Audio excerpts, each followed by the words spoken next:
Hello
guys! Welcome to house. That's wonderful. I want to introduce myself. My name is Vivian. I'm the founder of NYC Data Science Academy. We do individual data science bootcamp training, corporate training, consulting, and project help. If you have data you need help with, we have a lot of talented people who can help you free of charge. So bring your data here, bring your project here. And I want to introduce a little bit about my organization. I also run a meetup called NYC Open Data. The main goal is to teach people hands-on experience with data science. So if you have specific skill, I welcome you to join us to teach more. And that's why we sponsored this event to share more skill with everyone. And I'm so glad to have the opportunity to support marketing and analytics forum group, and we'll host more. Thank you. Thanks, May.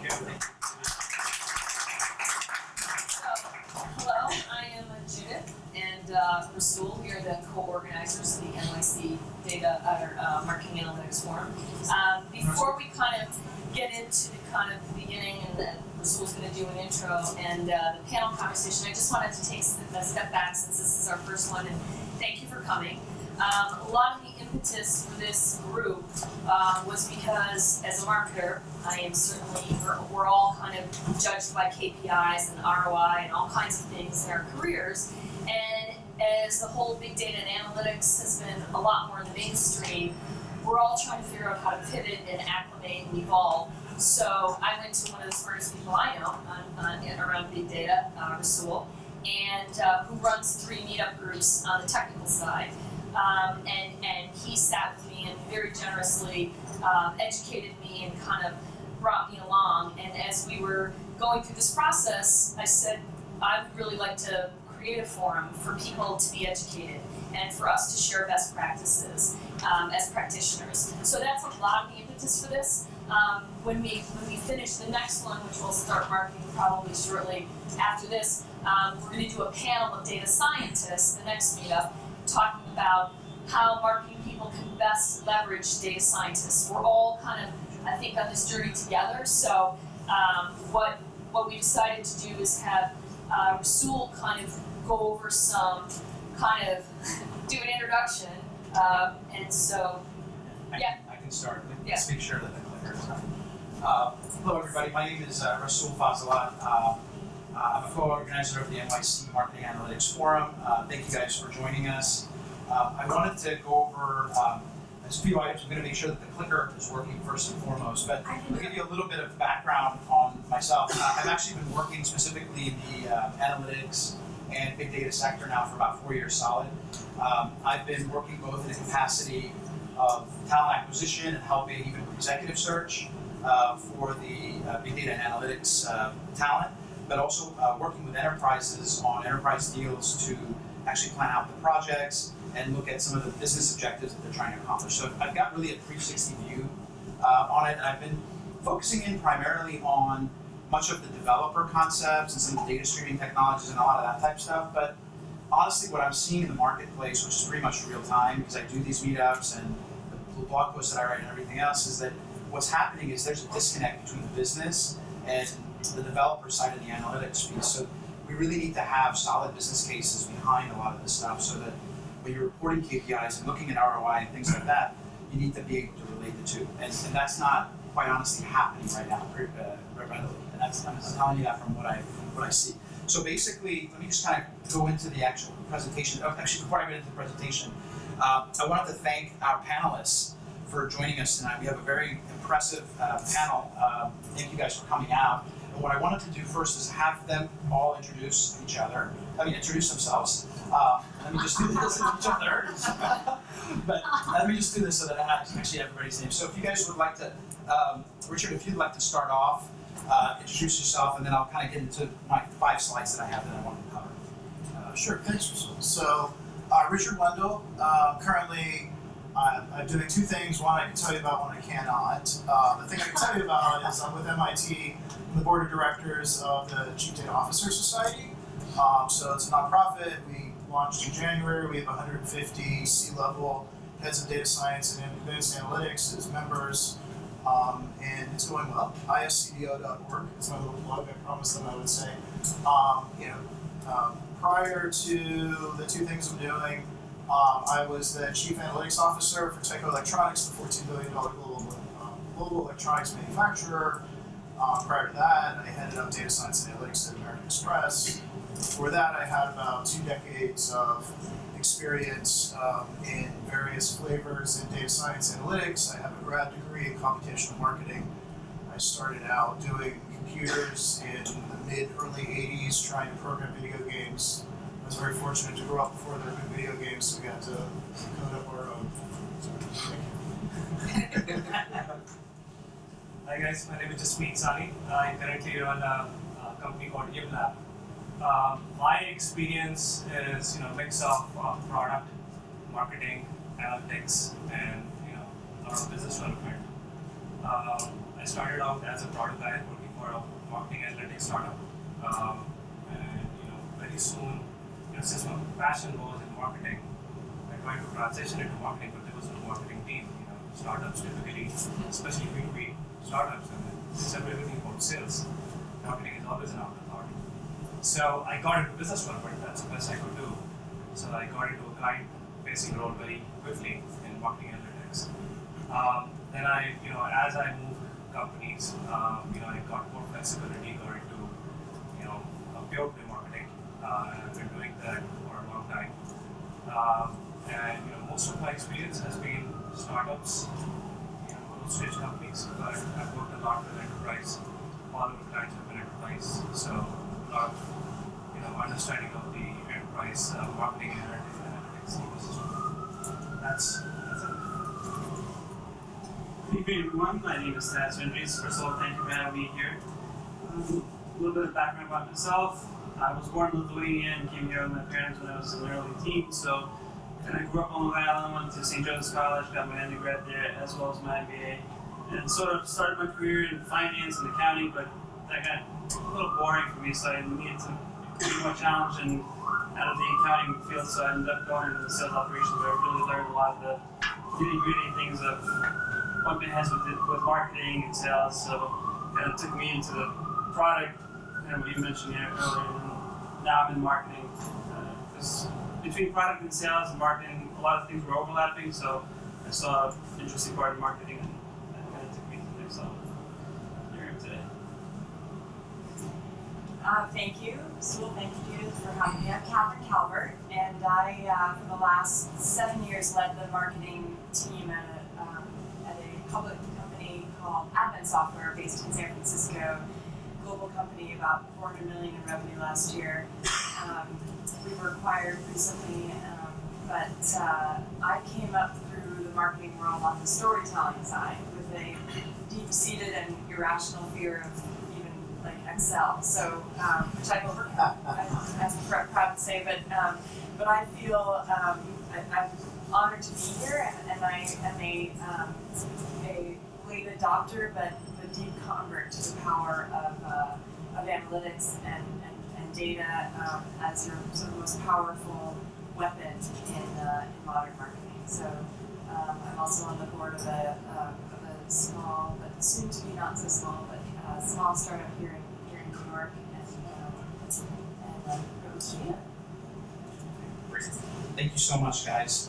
Really appreciate that. So those of you, that had any doubts, if you're going to get any of your questions answered tonight, I mean, you've got everybody's backgrounds. I think we've got plenty of expertise in the room between the NYC Data Science Academy folks and the folks on the panel. So what I wanted to do is just cover real quickly just a couple slides as far as some of the trends, because Catherine, you actually mentioned a really good point as far as being behind or late adopter or whatever. And I just wanted to kind of size that up. So first of all, I wanted to start off with really why Should we move, Rasul, so people can see? Why don't we Okay, stay over we there can do that. while you're Yeah, sure. moving? Just to kind of size up why we're here. This was something that was done by Matt Turek's team, who's the managing director over at First Smart Capital, which is a private equity VC fund here. I'm sure you guys have seen this, very similar to the Lumascape things. But this kind of gives you an idea of the murky waters that we're looking at within the big data and analytics sector. You have a bunch of different distros, you have all these different things, and many of these companies are so young and nimble that many of them already, this came out 3 months ago, they're already in other buckets. And there are others that aren't even being captured here. So this just kind of gives you an idea of really how many players are out there and what they're all doing. And I try to distill it down for people, but it's really a lot of information for anyone, even if you're working in the segment. So basically, to kind of lead back into what Catherine was mentioning about being a late adopter or what have you. Basically, data as we know it and how it's been growing, it's just been growing as we've added on more and more devices and things. And if you will see here, in 2012 is really the time where we would say that the big data era really started, even though some of the publications and different things that you read will lead you to believe that it's been around a lot longer. And really the true definition of it is really when we started to produce 2.5 exabytes a day. That's really kind of the definition that people are using. And as you can see, it's exponentially growing. And that's really to kind of illustrate when it kind of started and just the exponential growth of that slide. So as far as some of the characteristics of this data goes, and this also kind of leads to the evolution of it and how it's changed. Initially, this actually started off as the 3 V's of big data, which is really the volume, the velocity, and also the variety, which most people have heard of. But then what happened is that the actual trustworthiness and the accuracy of the data, or the data quality, became kind of a topic for people. So that's where veracity came into play. And then with all this oodles of data that we have, what are some of the business objectives that we're really accomplishing? Where's the value that we're getting out of it? And that's your 5th V. So this is really the most up-to-date V's that you're seeing as far as big data goes. And going into it a little bit deeper, a little bit more granular, this next slide kind of illustrates, as the data's been growing, initially it was like the ERP systems that was growing different types of data, then CRM, then the web technologies, and now we're in the big data segment. And quite honestly, we're actually where this white sector is, that fringe, if you will, that's really IoT, and we're really on the fringe of IoT. So when toasters and refrigerators and irons and many other things start to come online, the data is really going to explode. So the point, that the big key takeaway from this is that the value density is decreasing in data. Also, the variety and the complexity is also increasing. And also, one of the things that you guys might hear from some of your technical people, you've probably heard or seen the little picture of the Hadoop elephant, and then there are new technologies that they're talking about now about Spark. So what this kind of has to do, just to kind of keep it at a very high level and not get technical, is as the data is increasing and the value density is decreasing, you need to process a lot more data. So whether you get an end result as a marketer in 7 hours or in 10 minutes, there's a big difference. And that's why Spark technology came out to actually process it a lot faster. Okay, so that's kind of bringing it back to business value. So another thing that I wanted to mention that maybe you guys are not hearing a lot about is structured data and unstructured data, because as marketers, you're really going to be dealing more with the unstructured data, even though we're really trying to focus in on a lot of the log files and a lot of the transactional information that we're trying to harness and rein in. But the unstructured data, which is really a lot of the social networks, the videos, the pictures, that's 99.9% of the data that's out there that I showed you in that graph. So that's why it's so important to make the dashboard alerts and reports and the automation feeds is really the unstructured. I was going to go into the unstructured piece a little bit more granular, but I think it's a little bit too much, so we're going to skip over that. The other thing, so far, do you guys have any questions? Anything that I've covered? Okay. So some of the other things that you will also be hearing, and those of you that are on this side will not quite see this all the way, but there are really 3 different types of analytics that people will speak to you about, and things that you should be aware of as marketers. The one that you've heard of a lot is predictive analytics, and that I think is pretty straightforward to be able to take historical trending information and be able to data mine some of that information and then be able to make predictions off of it, right? So descriptive analytics you'll hear about, and this is really more than 80% of a lot of the analytics that's out there. Most notably, social analytics is the key thing for descriptive analytics, and it's really about summarizing events that have already happened and being able to pull that information. The third type of analytics to be aware of is prescriptive, which is really the predictive analytics, but it also has 2 additional components: the actual actionable data piece and also the feedback system. So this almost has like a machine learning component that if you're actually putting out some sort of an offer or whatever that you're doing for a marketing campaign, you're able to more readily make pivots based off of how the audience is reacting to it. So people that are within the ad tech sector, they have some really cool technologies. Rocket Fuel, for one, and a few others that are doing some really cool stuff when it comes to that, but that's also another thing that I wanted to make mention of. And then I'm going to go over this last slide, and then I'm going to be handing it over to Judith, just to kind of cue you.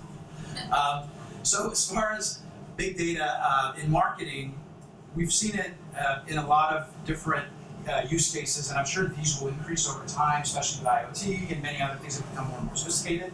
But some of the different areas that you'll see it is attribution, basically correlating some of the marketing spend to actual financial and marketing outcomes.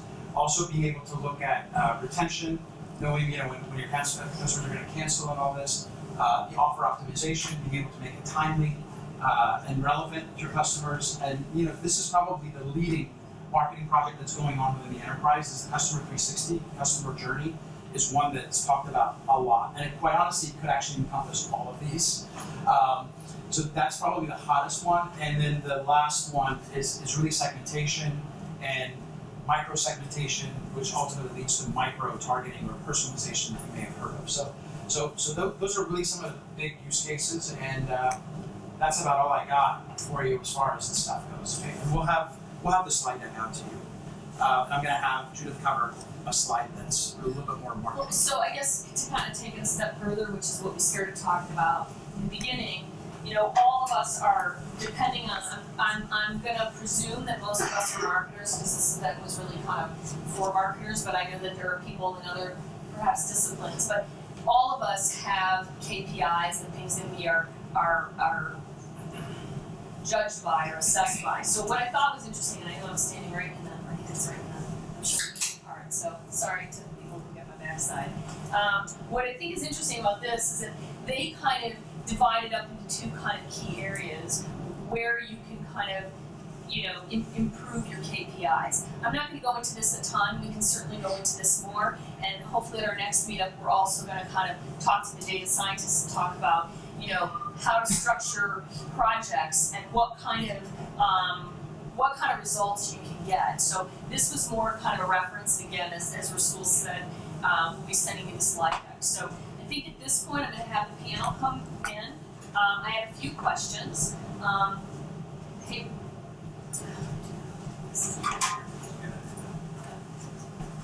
I am fraud because I'm the least technical person. I can help you. Okay.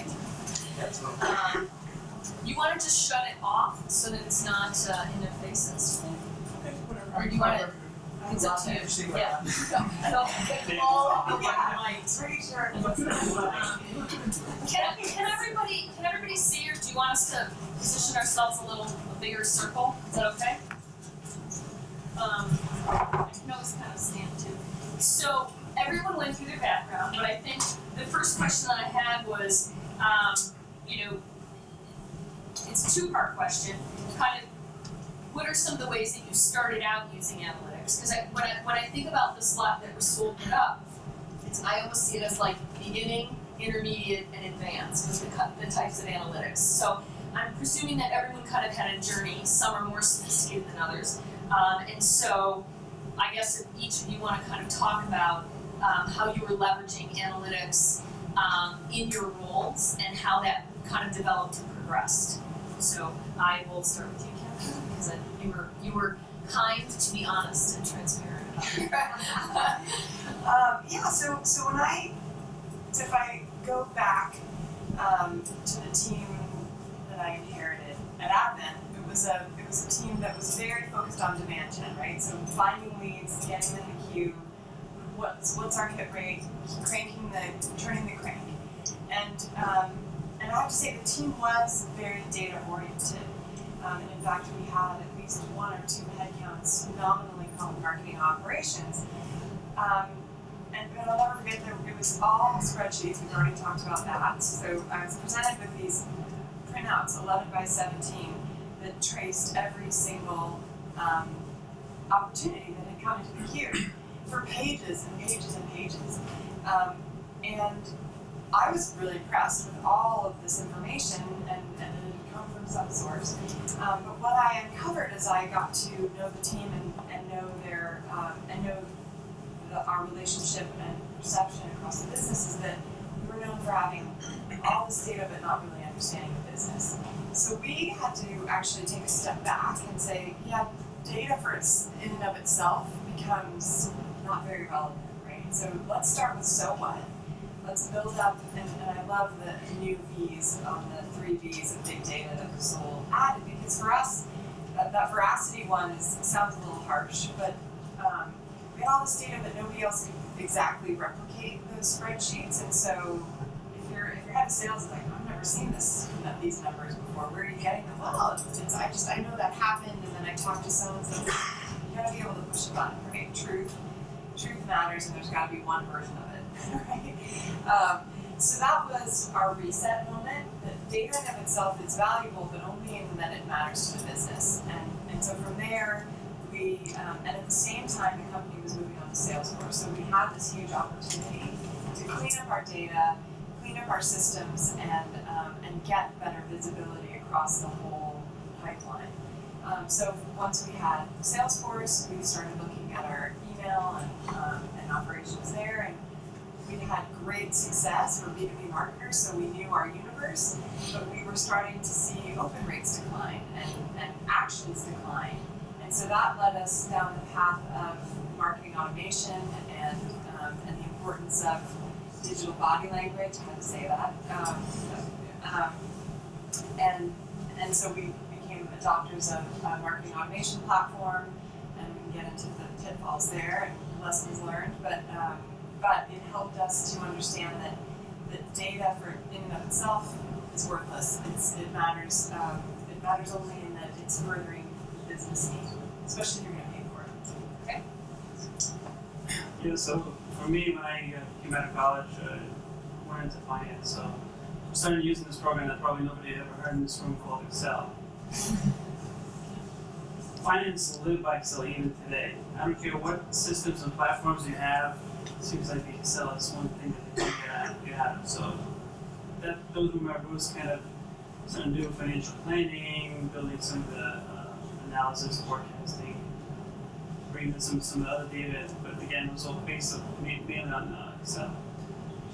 Then when I moved into sales operations, that's where I got introduced to Salesforce and Marketo and a few other things that kind of went beyond what I was doing before, but it challenged me because I had to grow it within the position, and I had to grow kind of learning the data, but also learning the techniques, how to clean the data, how to make it more relevant.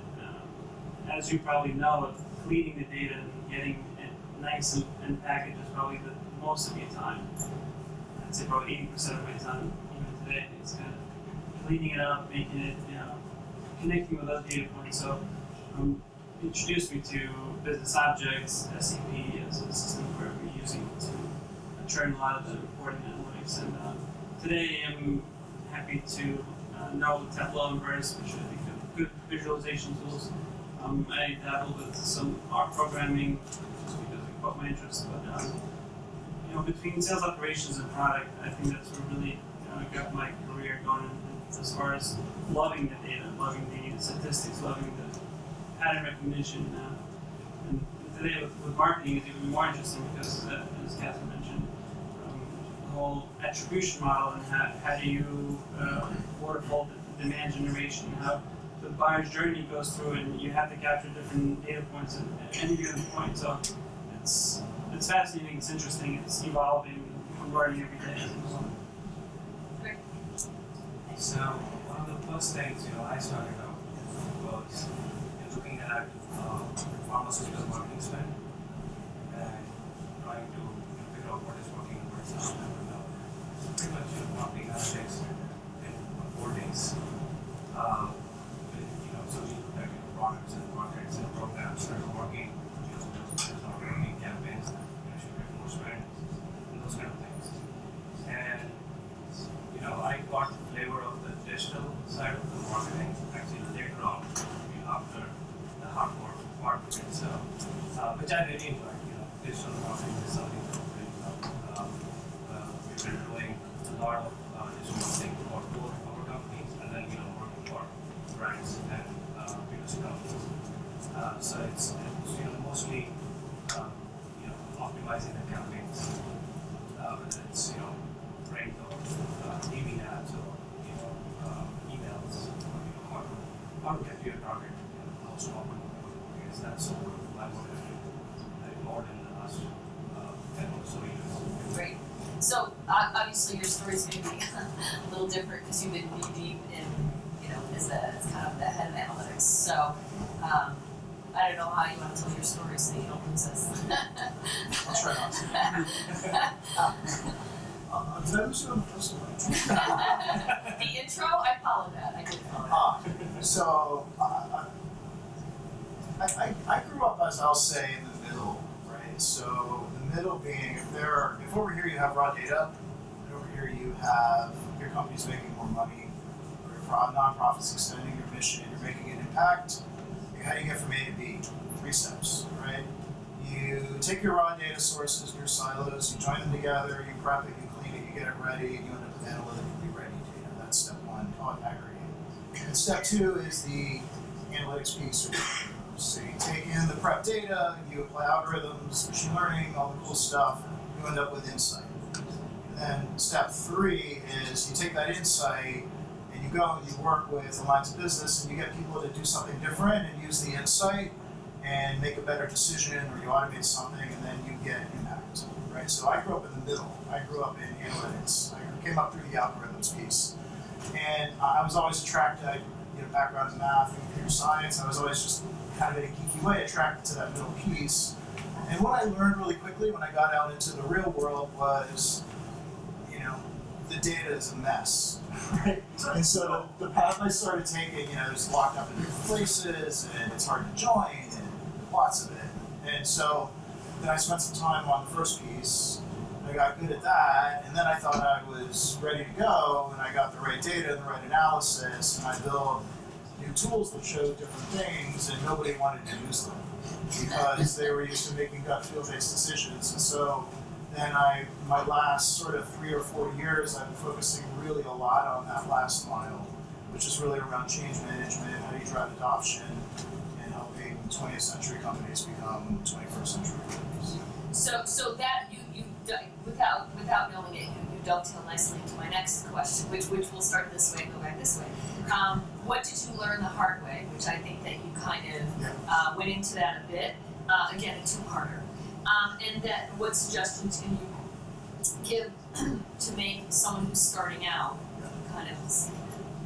I think the thing I learned the hard way is, number 1, good analytics is as much about being a data wrangler and also having soft skills as it is about the right algorithms. It's like, the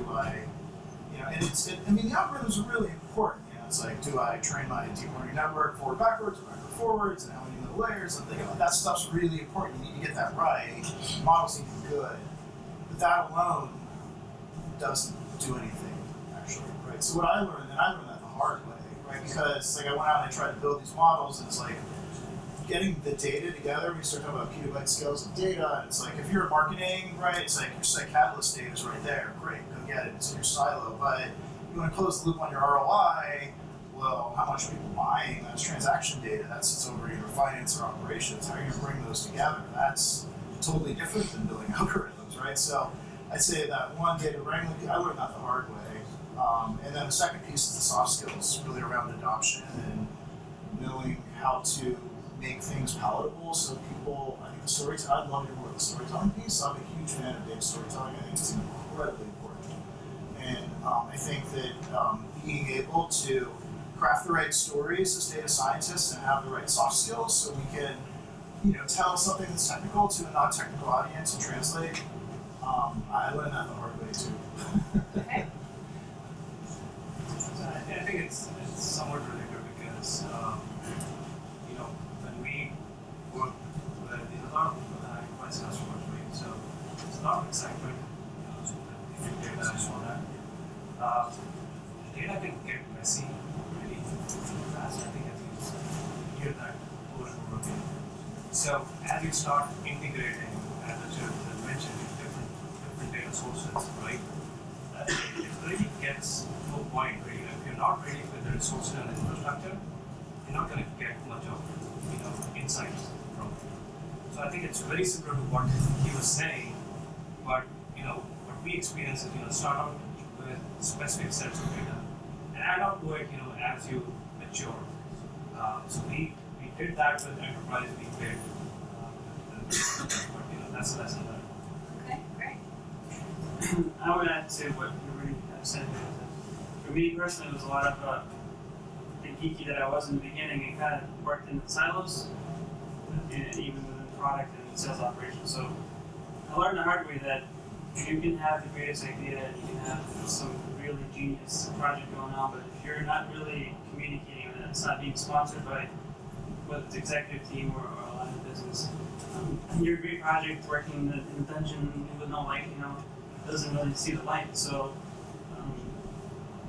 a lot of great projects go unseen or unnoticed because it's not being properly sponsored or communicated or presented to the right audience. And I had to learn quickly that it doesn't matter what I do, it needs to have some sort of bearing, some sort of grounds to be adopted or looked at or at least valued. Before you go way too far and you connect all different types of complicated algorithms, but they're not really meaningful to the business. So I'll take the questions in reverse order because to pick up on your point, I think the advice I give anybody who is joining my team or anybody who's going into to make their mark is before you get to know your data, before you get to know your open rates and your click rates, find out what your company does and what is their biggest pain point. And it might have nothing, if your salesperson will tell you it has nothing to do with marketing, it's all because it's the product or it's this. But find out what your business needs. Is their number one problem more sales? Is it they're losing more customers and it's more expensive to add new customers and to keep your customers? Find out and know the company you work for, whatever it is, whatever size it is, and then it's so much easier to tell your story, to find your advocate, to solve your problem, right? Because you've been hired because you know how to do this stuff, but it's the so what that matters to the business, and they're the ones writing your check and writing the check for the tools you might need for it. So that's my advice to people. I think my biggest learning, that was certainly one of them, but it goes more to Richard's point about not understanding how big this thing was. So I knew my business and I knew we needed some marketing automation, and historically marketing had somewhat of a fractious relationship with our IT folks, and so I kind of got their blessing and their buy-in on the vendor selection, but it was kind of this is ours, marketing is paying for this, thank you very much. And to their credit, they were very helpful, but they were not fully invested in the project. And so for 2 years, we basically had a very expensive email marketing tool instead of a fully leveraged marketing automation system. Not because we didn't have talent or interest, but because it needed to talk to so many other systems in the company to get the most out of it. And we didn't know what we didn't know, and we weren't a priority for IT because we hadn't pulled them in at the right level. And so we had a really powerful reset with them and moved forward in lockstep after that. And you know, whether it's Oracle or Hyperion, plus obviously integration with Salesforce, we needed them so desperately and hadn't realized it. And once we were a united front, you know, back to your, you know, the love affair becomes, that's when you can really have a relationship. So it started out as a telenovela and then became a love affair. We were sort of frenemies, and then we finally started dating. You kind of kicked off my next question, which I have a feeling the way that you all kind of spoke about it. I was going to say, what would a great intro project be, and how do you see kind of getting internal buy-in? And I'm not sure if I'm asking that question. If someone has a better way to ask that question, I think a lot of what you guys just touched on is really, it's interesting, but I think a lot of people are being tapped to say, like, what are we doing? And I think that there's a whole kind of reporting and how am I selling it internally. So go in whichever order you like. I'm unstructured here, but if somebody's kind of passionate about answering that, hop in. Everybody? So basically, you know, from the marketing perspective, right? Yeah, I think it depends where you know you are and what opportunities you're getting. That matters a lot. But yeah, I would say understanding customer is one of the most important things, right? So we're just starting out. You know, we're just starting with the analytics model, right? So just trying to understand customers. And whether you're into a large company that's trying to advance analytics, you know, there are opportunities to do that. And if you're just doing digital analytics, web analytics, you know, just knowing who they are, where they spend time, you know, what are the different sources, what are the messaging, content that's working with them.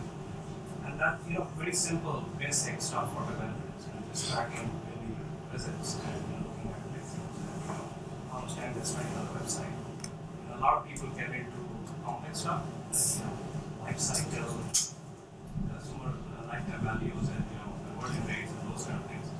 But I think that's, if the basics are right, whether they're going to do an offer. And I would say that kind of thing might be a good start. Anybody else want to add to that? I mean, I would just underscore what Catherine said too, and I agree very much. It's, you know, I think you start with the problem, right? So, you know, I've been in this unfortunate situation of having a, you know, marketing analytics project that didn't have a sponsor. So you also have. But I would say that if we ever find ourselves in that situation, like, you're already off into a bad spot, right? So the sponsorship should come before the project, not vice versa. So, what is the problem? I mean, I like to think in terms of, you know, if you're in a Fortune 500 or even Fortune 1000, like, usually the businesses, the P&L owners, the GMs, call shots and budgets. So, you know, firstly, building a really good relationship with each of those people, you got to know the names of their kids, right? And then understanding what are the top 3 things that keep each of them awake at night, and then working backwards. And the only other thing I would add in is, I think Rasul said earlier, and I completely agree with him, that some of these things are just taking too long. So a lot of folks now are talking about compressing the time to insight, or I would actually take it to the time to impact. Compressing that cycle is so incredibly important. These things just take way too long. You should not be 2 years, you know, millions of dollars to get somewhere. Maybe to build a platform that drives a bunch of projects, but not a project. I think it's taking an agile approach and pivoting a lot, being able to pull up and show intermittent results along the way. So important. Just from the practical standpoint, if you're starting out in marketing, I think a good project is to learn about marketing. What goes on is the marketing attribution model. And I think that's going to teach you what goes on in the marketing behind the scenes. You know, how is marketing contributing to the bottom line, to the ROI? And that taught me a lot as far as, first of all, getting along with sales, because that's where you're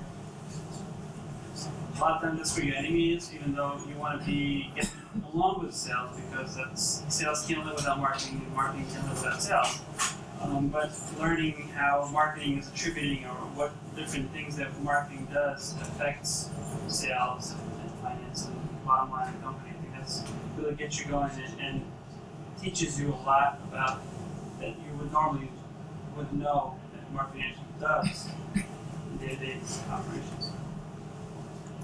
I think that's such an important piece when you talk about KPIs and in terms of earning credibility with your partners and having at the executive level, that's the number I need to just every year when I'm going in the budget cycle. Right.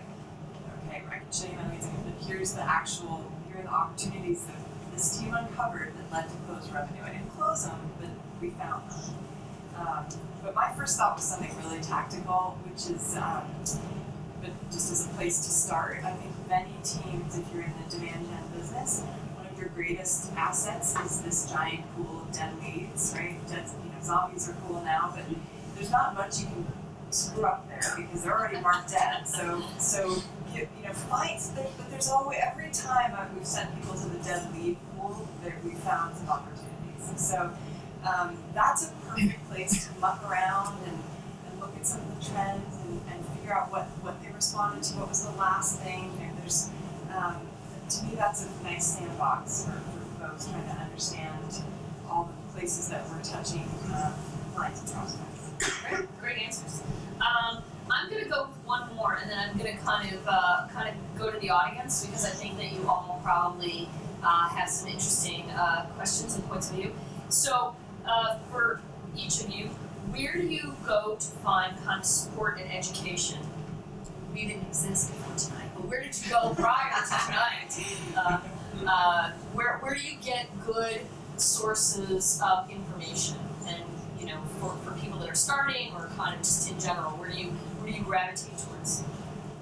I can start. I think LinkedIn is a great tool, especially joining different interest groups.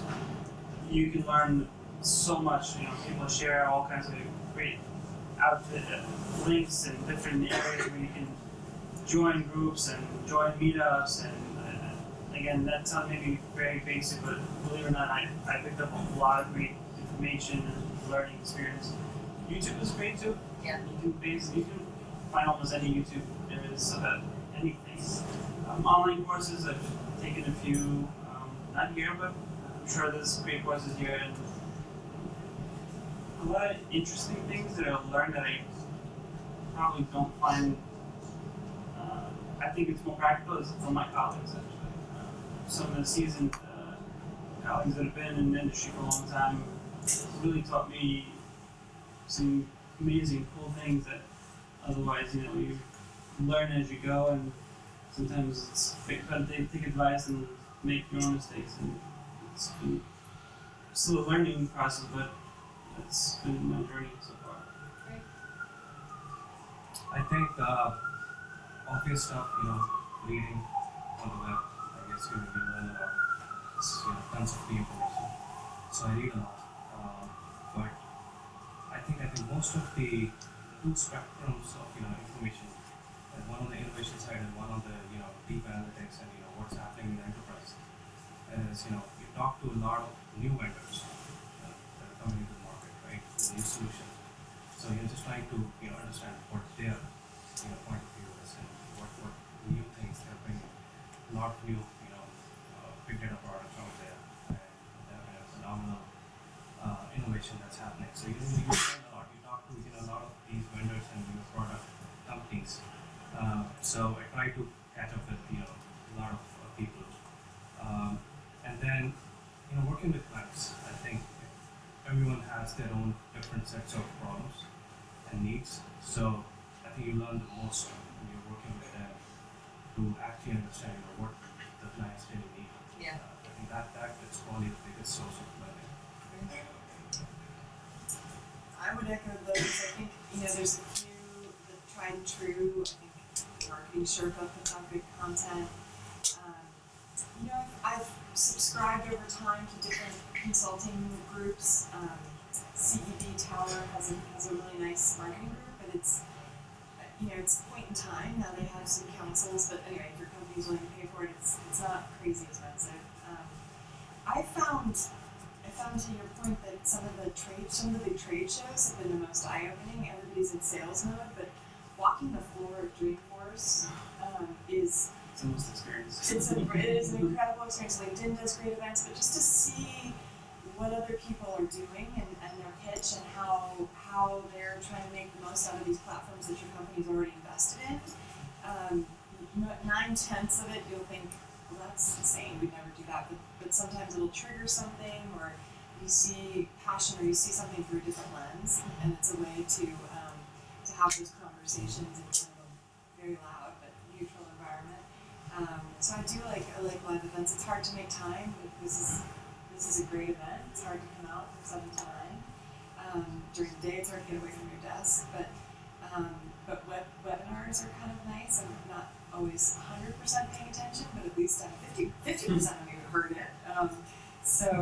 Marketing Sherpa has some of those, but I think the LinkedIn groups are really the most vibrant these days in terms of ongoing fresh ideas and fresh content.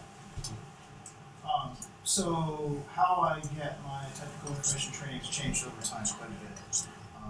I will just put a plug.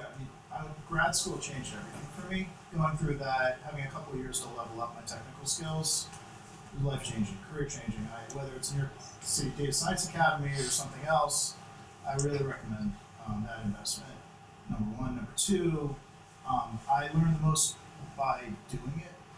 Right. So for me, there's nothing like getting my hands dirty with a new tool, or and I call up the vendor and just say, hey, look, I want to mess around with this for a while.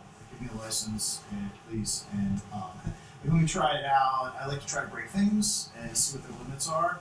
And then number three, I learn the most, and I really come to love learning from the people on my team. Because it's like you get to a certain point in your age, it's like my brain isn't as good as it used to be. I'm not as smart as I was 20 years ago.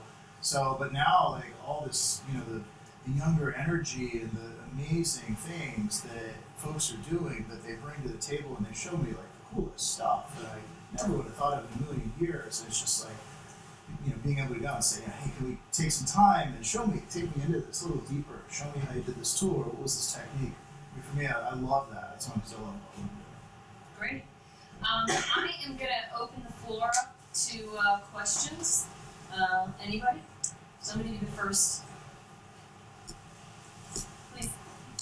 Why don't you say your name and stand up, so the room gets to know your big brain. Hey guys, my name is Jigar Shah. I'm a business student at NYU Stern, and I'm studying business analytics. So I have a two-part question.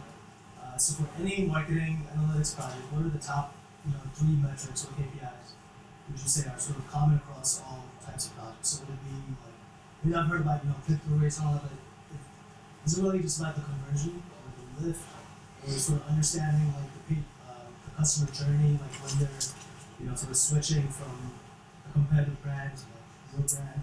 So what are the top 3 or 5 things that you guys normally look for? And then my second question is, in terms of thinking about a problem and solving a problem, I think the linear approach that I've seen is people start with I have all this data, what do I do with it? Let's make sense of it and drive our marketing ROI. So what's the proper way to think about it? And the thing I've heard you say, sort of starting with the sponsor, understanding their key decisions and sort of working backwards. So how do you sort of solve that problem? And when do you get to the point are you solving a supervised or unsupervised problem? Or, and then sort of the last thing would be okay, now that I know what I'm solving for, this is the data that I would need. So what's your approach for solving problems? That's a lot of questions. So I'll take a crack at it. So I think in terms of marketing metrics, I think there are a lot, and any of them can be good. My experience is that it's incredibly important to connect them to the financial impact. Right. So, I ask my team whenever we talk about any project anyone's working on, I say, are you hitting the P&L or the balance sheet? If they don't know the answer to that, that's a problem. Right? Okay, you're hitting the balance sheet. Great. Where on the balance sheet? Well, we're reducing inventory. Okay, tell me about that line. I mean, it's really important to know how you're driving the business in terms of metrics. In terms of which marketing metrics you actually use, whether it's click-through rate or whatever. I think you can use what you want. The important thing is to connect it to the financial metric. In terms of the second part of your question, it's really hard, right? Scoping this stuff. Because I definitely think that starting with the data and working forward is a rabbit hole path to failure. It's fun. We all like to do it, but I think that.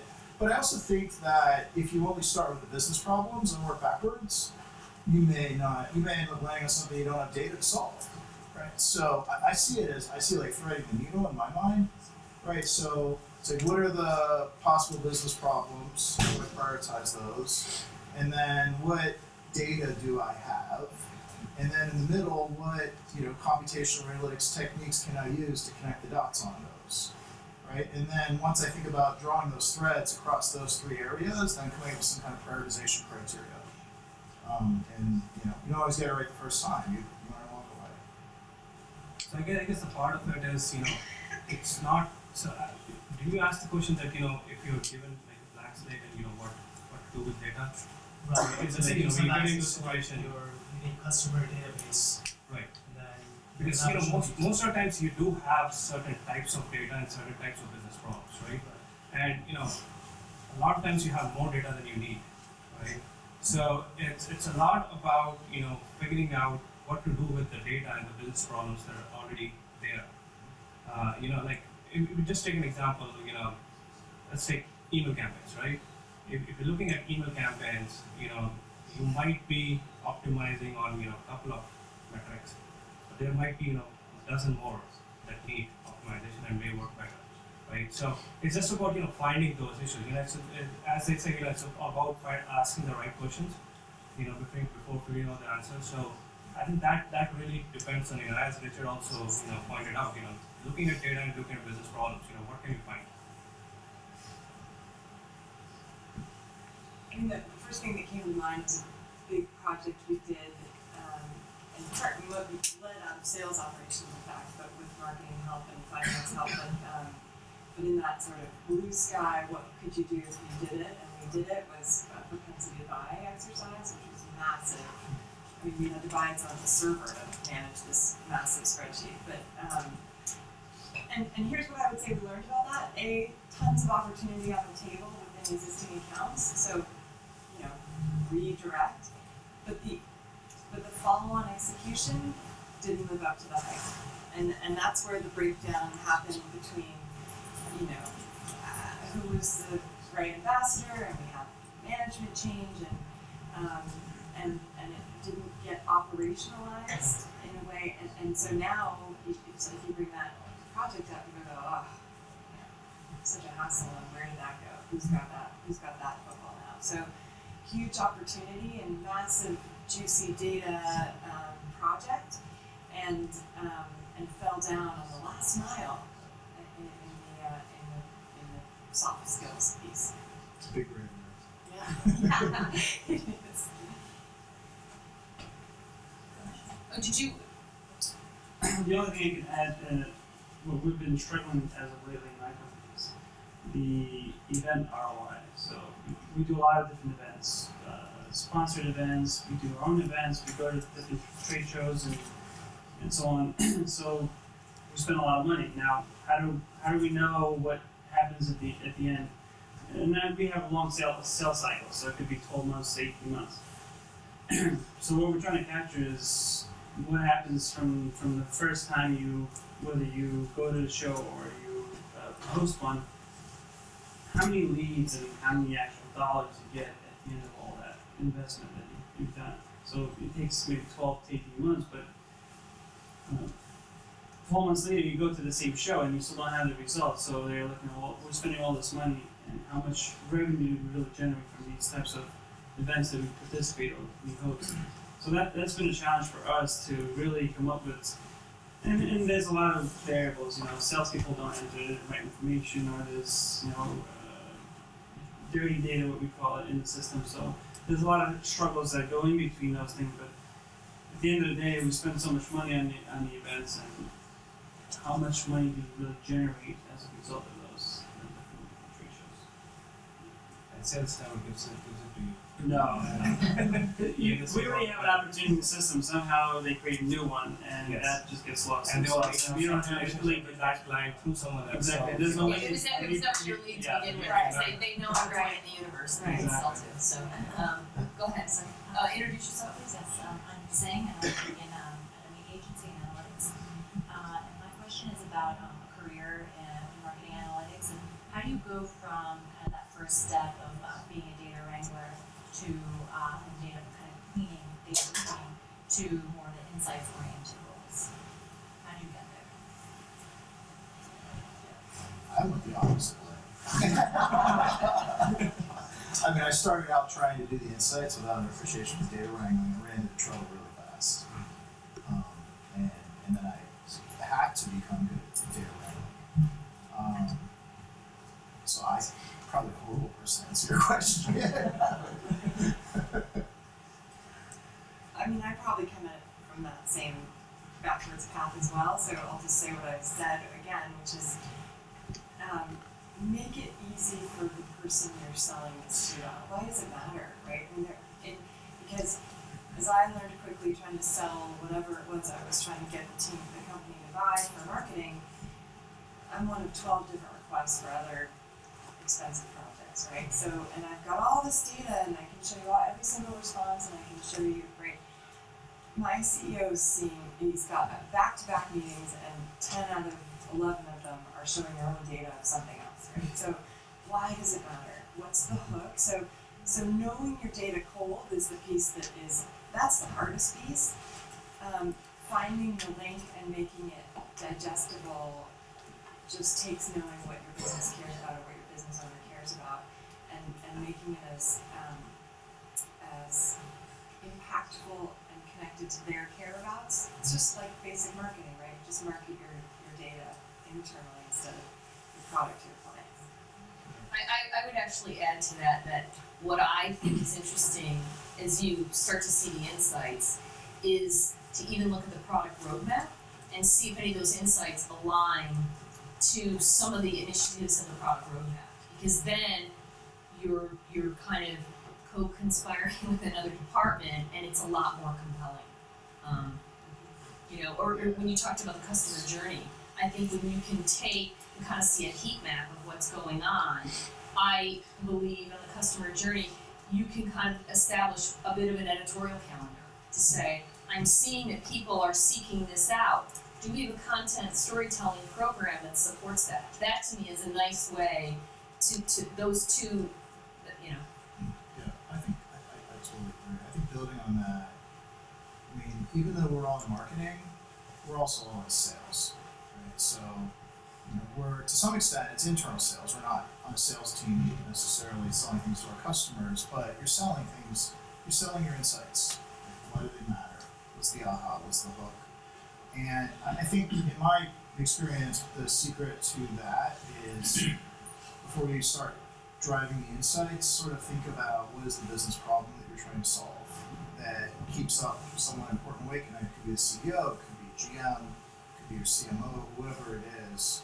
And then think about, well, what insight could, do something really amazing against that problem. And then what's the best way to tell that story against that insight?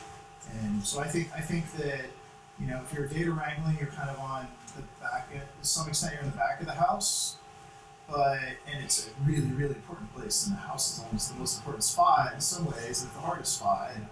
But, to get to the front of the house, I think it's really about connecting to the business problem, the big business problems. I think the way I've seen people moving from crunching data to bringing out insights is, I think you learn a lot depending on which company you're a part of and what kind of colleagues you have who are already doing that. I think just working on one of the projects with them would bring you to the next level because you're already there. More than 50% you already know what's going to happen to you because you understand the data, right? So I think just working on one of the projects, just shadowing someone, just take it to the level where you can work on the insight side. kind of a thought that triggered from what they were saying, which is that whenever I've had a great data person come to the team with something, one of the values is also their relationships in other parts of the companies outside of my team. You know, but if you have that expertise to know, if you're seeing the data set, then you're seeing more than just my leads and my instance of marketing automation. And I don't know all those. You know, I might not have that network. So that's a very valuable network that you're bringing to this part of the organization as well. So we don't even know what we don't know. So you know, everybody has their own little systems, and that's really valuable. And having the soft skills, as mentioned earlier, I think it's extremely important because you can have the data and you can kind of understand what the data means, but really translating what problem the data is solving or potential problem or what other some prescriptive or descriptive things that you can derive from the data and really communicating to the top level, which sometimes you have to break it down to the most simplest form there is to digest. Yeah, one more quick thought. So, if you're data wrangling, you have first-person line of sight into different silos of data being joined together. Right. So, and I would say anywhere that that's happening in a new way in your organization, that's the rainforest. Like that's the richest ecosystem of insight that your organization has. So, if you got a front seat into where that is being formed in a new way in your company, it's go hunting there in the beginning. And then connect to the front end. Hi, my name's Lenore Cantor. My firm is Launch Warrior, and I've been working on a number of content strategy initiatives lately.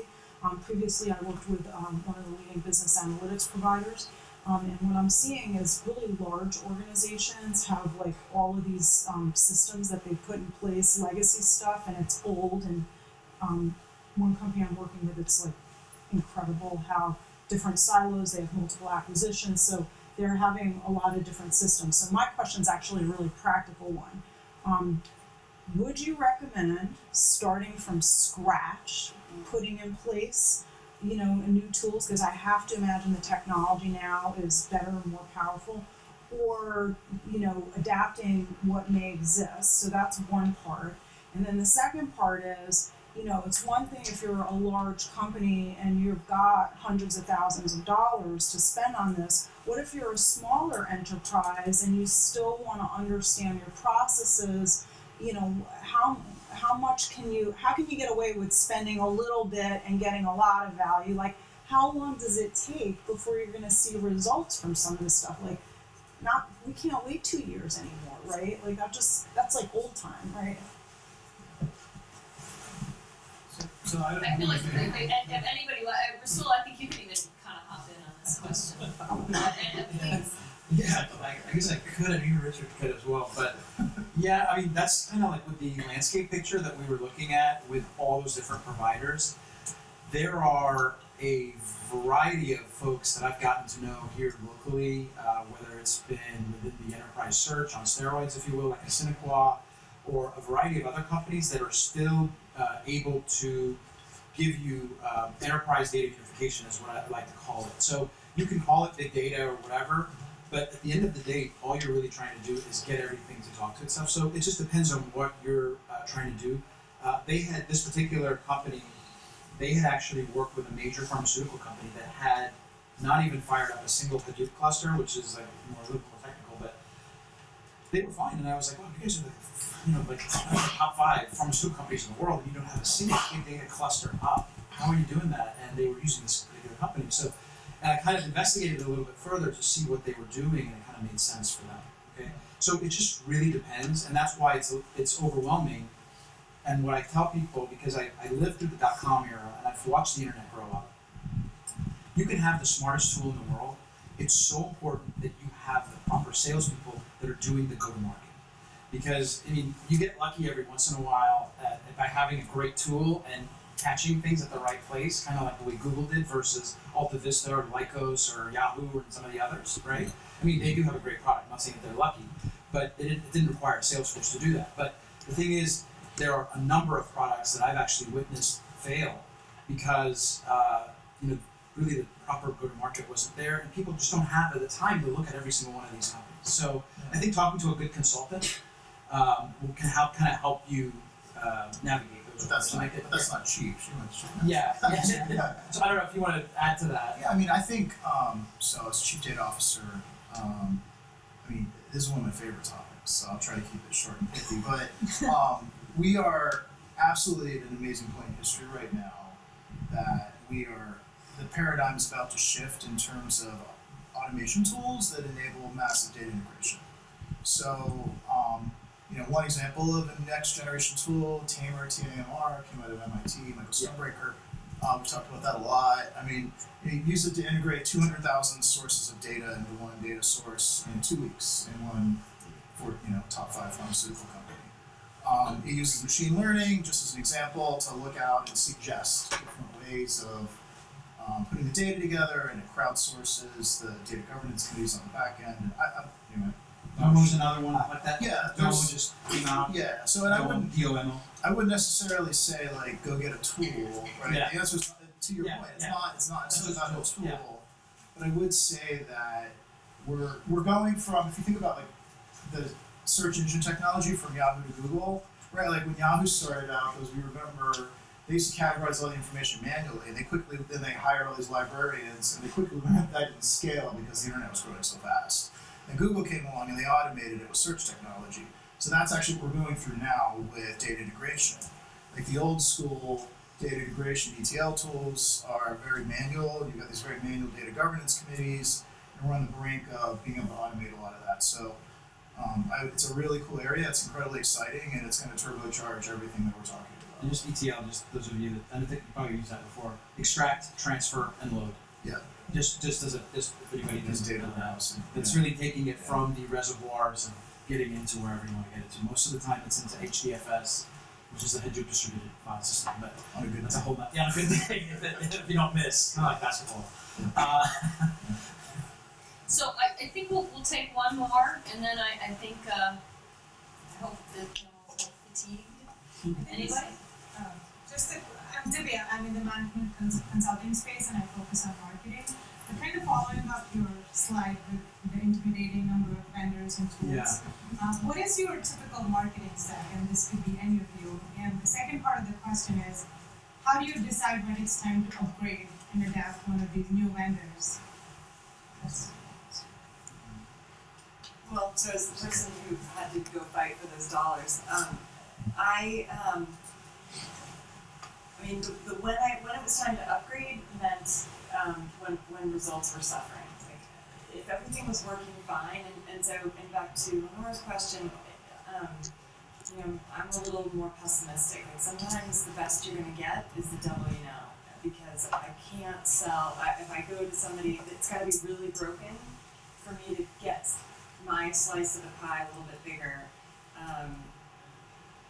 My boss, my peers are hearing like, okay, we've got to pull that out. We got to, there's not just the new license cost. There's we're going to limp along on the other system, and we're going to do consulting fees. So dollar. So I have to pick that battle very carefully, and I've got to tie it to the results. So in the email case, I went to marketing automation when we started to see a tick down in, and we were at the cutting edge of email marketing 8 years ago, right? But dynamic marketing or whatever. Amazingly, at that time we did a RFP, and still at that point, most of the companies couldn't handle our dynamic content needs. I mean, stunning how far we've come, right? But that helped me to then open this conversation about a marketing automation platform, coincident with the company also upgrading and moving to Salesforce, which was a massive, huge undertaking, and that made my marketing automation thing look a little less expensive, and I could make a case that it was in tandem and getting more leverage out of it. So I think there's a lot of art in this to what's happening in the broader landscape at your company. Are there ways to be opportunistic about other projects afoot? Make sure you know what other projects are afoot. Find a friend in your CIO or CTO's office. I'm kind of curious. Sorry to hijack part of your question, but when you talk about selling it, isn't there a risk management piece, kind of where not? Yeah, that's how I position it. Right. Exactly. So there's For cost. the first time in 15 years we're seeing email open rates decline, we gotta get ahead of this, right? Emails only, people are just getting more and more spam, we have to do it a better way, and the only tools to do that require a leap across the chasm into a more sophisticated platform. Fear, carrot or stick, right? Carrot or stick. Who lit a fire under a disaster? Right? Like, I was at a company once and they emailed a bunch of customers who had opted out of email campaigns. It's not a good thing. Right? Yes. So that's a great use case. Yeah, we had, when the canned spam laws came up in Canada, it's like, okay, we'll make sure you're not emailing to Canada. Yeah, but I don't know exactly who's in Canada. That's how bad the data is. Okay, we actually need to clean up our database. I'm good. If you guys want to add anything to that. So I would say, it really depends on the customer that we're working with. We are very small, so we don't really have a stack way. We just work off a cheap marketing automation system. But based on what customer needs, if they already have certain technology, so we have to build off of it, and there's no option that we have. If they have a Hadoop cluster already in place, so we have to work off of that.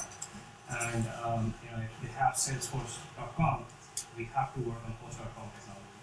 So it really depends on what customer needs. So there's no particular stack that we follow as such. In our case, it's all dependent on what customer needs. The only thing to add to that is once we worked with a consulting firm, and they kind of did an assessment comparing to our peers in the same segment. And when the results came back, they said, well, you guys are spending 30% less compared to your peers in this area, or you're not using these tools that most other ones are using. So that kind of was an eye-opener for us to really say, all right, well, we hired them, this is what they came back with, these are the recommendations, and kind of opened an eye for executives because they realized, all right, well, maybe we are underspending or we're not utilizing certain tools that we should be in. That kind of helped us to move along with the process and get some of the new tools, some of the more dollars to marketing budget, which was always a fight. So one thing that I noticed, the consulting firm kind of solidified for us to really Totally fight. impartial. Oh yeah. Yeah. They didn't want